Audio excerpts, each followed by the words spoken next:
काल इडली सांबार बनवून थोड्याशा इडल्या शिल्लक राहिलेले होते, तर आपण त्याचं आता इडली फ्राय बनवत आहोत. तर त्यासाठी मी इडल्या कापून घेतलेल्या आहेत, बारीक काप करून घेतलेले आहेत. इथे गॅसवर कढई गरम करायला ठेवलेली आहे. त्यात तेल घातलेलं आहे. तेल आपलं चांगलं गरम झालेलं आहे. त्यात मी आता थोडेसे जिरे आणि मोहरी टाकत आहे. जिरे मोहरी चांगली तडतडली की त्यात आपण ह्या काप केलेल्या इडल्या घालणार आहोत.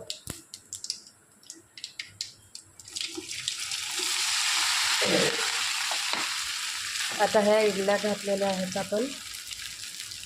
याच्यावरती थोडीशी हळद टाकून घ्यायची आहे, चवीनुसार लाल तिखट, जसं तुम्हाला तिखट हवं आहे तसं. इडलीला थोडंसं तिखट जास्त असेल तर छान लागतं.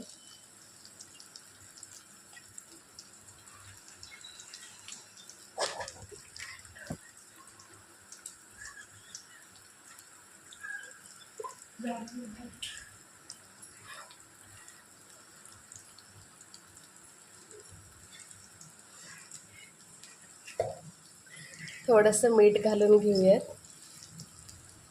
आणि थोडासा मॅगी मसाला घालून घेत आहे. आणि आता हे आपण चांगलं परतून घेऊयात. हे ना अशा इडल्या चांगले परतून घ्यायचे आहेत. जरासं असं क्रिस्पी, असं थोडंसं क्रंची होण्यासारखं.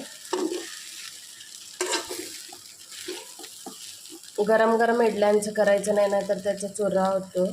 थोडेसे थंड होऊन जरी केलं आपल्याला, जरी शिल्लक न राहिलेले किंवा आपल्याला असंच खाऊ वाटलं इडल्या, तरी पण आपण असं. आणि मुलांच्या डब्यासाठी इन्स्टंट नाश्ता किंवा स्नॅक्स म्हणून पण देऊ शकतो आपण. तर कसा वाटला तुम्हाला हा व्हिडिओ, मग नक्की मला कमेंट करून सांगात. आणि माझ्या स्वाद अँड सफर विथ पूजा या माझ्या यूट्यूब चॅनलला लाईक, शेअर अँड सबस्क्राईब करायला विसरू नका. थँक्यू.